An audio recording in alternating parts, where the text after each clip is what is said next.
En fait, pourquoi l'agglomération du Puy choisit d'être maître d'ouvrage d'un projet comme celui-ci? Disons qu'on nous l'a demandé déjà, parce que les industriels du cuir manquent de main-d'œuvre qualifiée, formée, alors que c'est un secteur en pleine expansion et qui peut permettre du recrutement, donc de l'emploi pour le futur. Et ça nous intéresse parce que c'est de l'emploi local.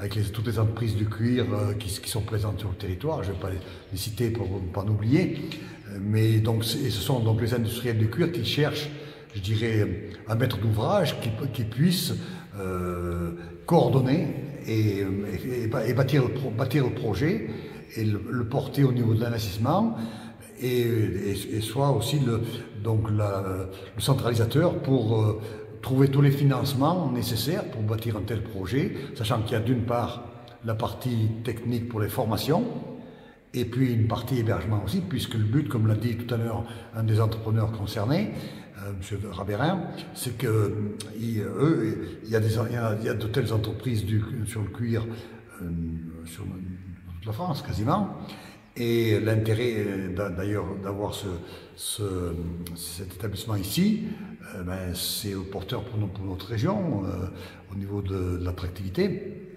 Et donc c'est à ce titre-là qu'on a été sollicité, et donc on étudie les choses, comme on a fait la Cité du numérique au pensionnat il y a quelques années, comme on a fait le CFA il y a maintenant une dizaine d'années.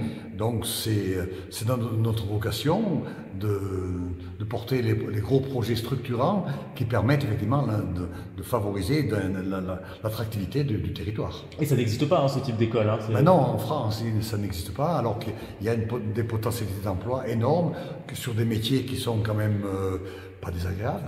C'est comment dire, le secteur très noble, c'est le luxe. Donc il y a des débouchés et voilà, le but c'est de mettre un point supplémentaire d'attractivité pour le territoire du Puy-en-Velay avec ce projet qui est motivé puisqu'il y a plusieurs entreprises sur la Haute-Loire, et puis surtout ce sont des entreprises qui ont beaucoup d'emplois et qui cherchent vraiment de la main-d'œuvre qualifiée. Et donc en fait on en est où là sur le projet globalement au niveau de l'agglomération? Actuellement on a délibéré au mois de septembre sur ce projet. Et nous avons chargé la société publique locale du Velay de faire une étude de faisabilité pour voir qu'est-ce qu'il est possible de faire et quel sera le coût prévisionnel de l'opération.